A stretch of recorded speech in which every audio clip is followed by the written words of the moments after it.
Hey everyone, my name is Christoph Jakob. I'm a music composer for video games and welcome to the second episode of How to Splatband. It's actually been a couple of months since I've made the first video for this little series, where I take apart an entire Splatband, talk about what makes them so interesting and how you can potentially recreate their style. The first episode was about Omega 3 and how to write Salmon Run inspired music. I'll link that below in case you haven't seen it already. Today, let's break down the band Yoko the Gold Bazookas and all of their music. Like and subscribe, check out some of my own Splatoon inspired music, and let's get into it. Yoko and the Gold Bazookas, or Yoko Horns and Friends as they are called in Japanese, were the first brand new multiplayer band that was added long after the initial release of Splatoon 3. According to Splatoon band lore, this band is just a side project of Yoko, who also played the frantic trumpets in all the Ink Theory songs from Splatoon 2.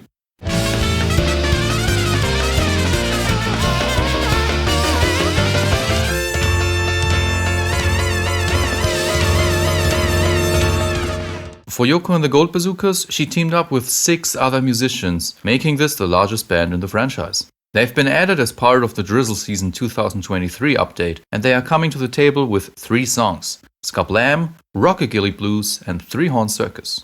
2 of the songs literally include the genres they have been written in: ska, rockabilly, and blues. I've made reaction and analysis videos on all of their songs. I recommend checking them out later if you have not already. Now, what do you need to know if you want to try and replicate their style?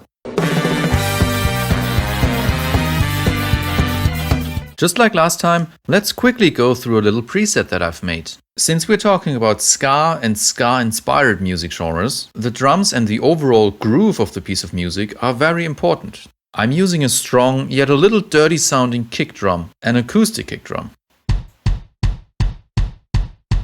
Usually, the snare is right in the middle of the kick drum samples.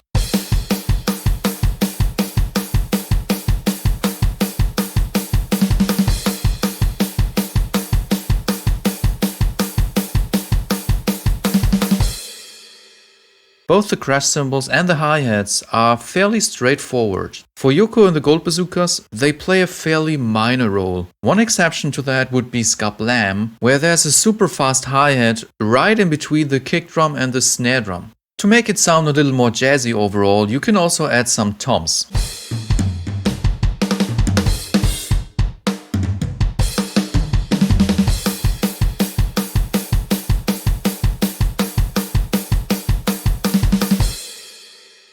The bass is very subtle and it's usually doing its own kind of thing. It kinda acts like a counterpoint to some of the melodies.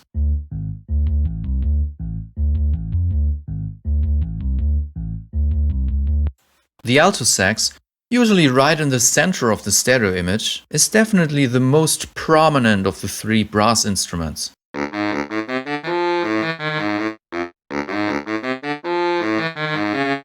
The trumpet is roughly 50% on your left ear, is quite loud and has a very harsh high end.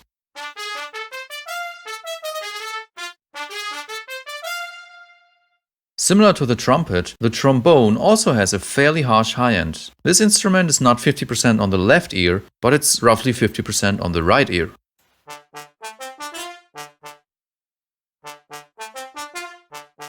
Both the electric guitar and the organ serve a similar function in the 3 songs. They are either super subtle in the background, adding just a little bit of extra harmonic information, or they are throwing out a main motif, so we're getting a little solo or something like that.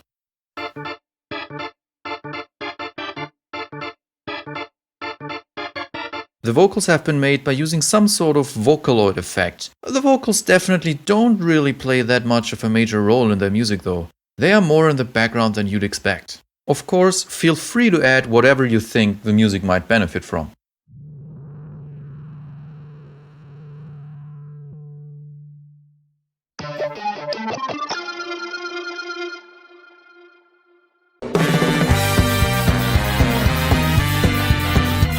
Obviously, it's not just the instrumentation alone that's responsible for the characteristic sound of the Splatband. Next, we should talk about something else that I'd say is crucial if you want to try and replicate their style: the tempo. Now, you may be wondering, what about it? I mean, All the multiplayer tracks are fast-paced? Well, yes and no.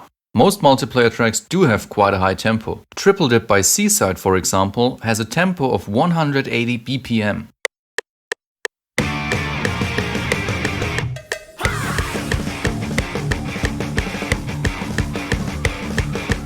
But Yoko and the Gold Bazookas clearly go above and beyond. Ska-blam is clocking in at 230 BPM.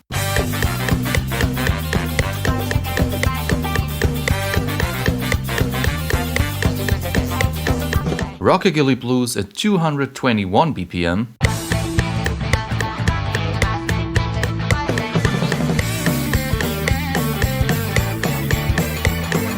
And while Three Horn Circus has only 152 BPM, the drums in that song are twice as fast, making the perceived tempo super high as well.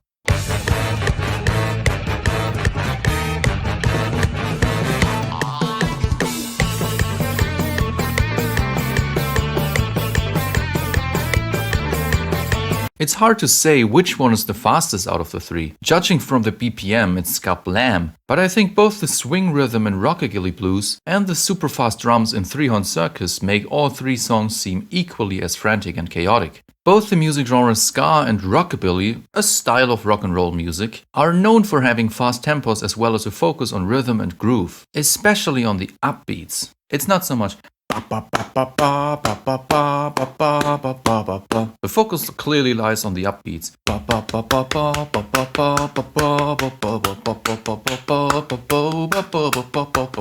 The Japanese name of ska-blam is actually two-tone territory. Two-tone is the spiritual successor of ska music, taking some of its inspirations from that music genre.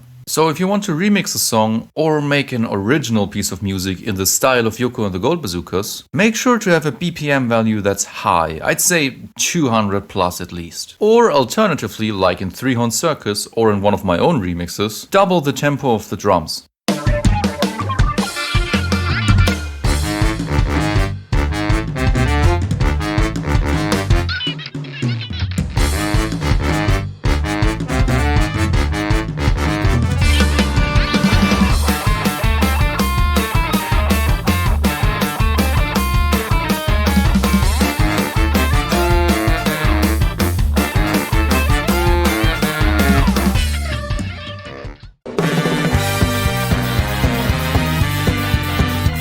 We have the instruments that we need. We know about the tempo and the music genres that Yoko and the Gold Bazookas have drawn inspiration from. Finally, let's talk about music theory, specifically song structure and compositional techniques that can help you make your music sound a little more convincing. All three songs have a strong focus on melodies and motifs. A lot of the time, these melodies and motifs are being played in unison by the brass section, so the trumpet, the trombone, and the alto sax. Unison basically just means that all instruments are playing the same thing at the same time.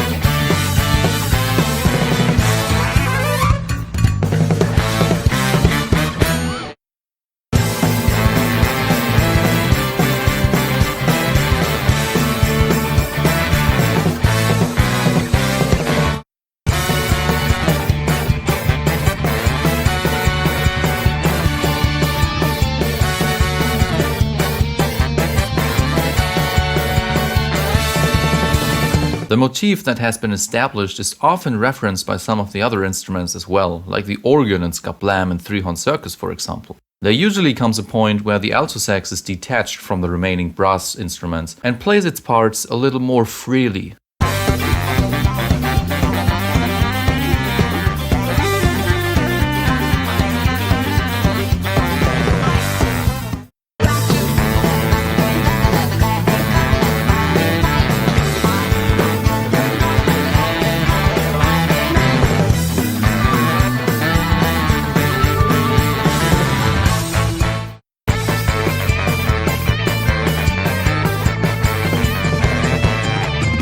Another common element in all three songs is the use of call and response, a common compositional technique where one instrument or instrument group plays a part and another instrument or instrument group reacts to it. It's serving as a response.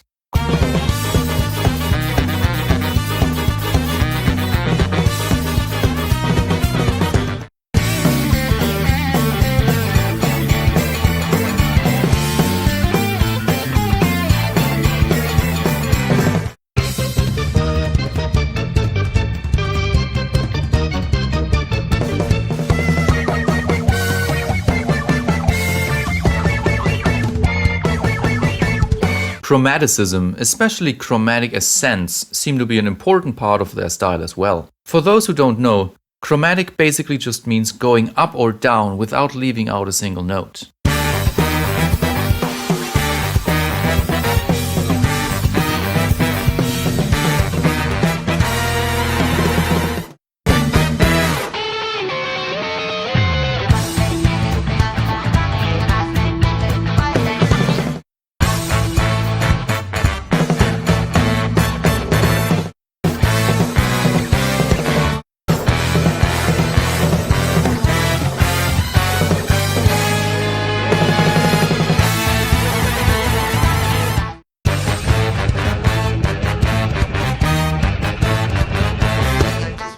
While the overall song structure and chord progressions are fairly straightforward, something that's typical for rock and roll as well as blues music, the tritone, one of the most dissonant intervals in music, is quite prevalent in their music.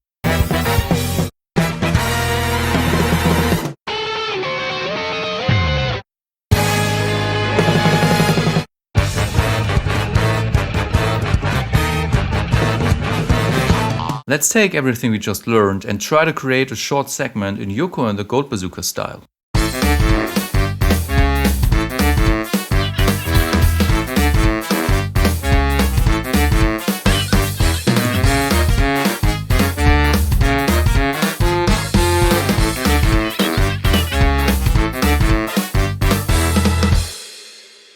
Like and subscribe if you haven't. As of recording this video, I only have 9 Splash 2 CDs left. So if you're interested in listening to some of my own Splatoon-inspired music on a CD, get one before it's too late. Thanks so much, and I'll see you all next time.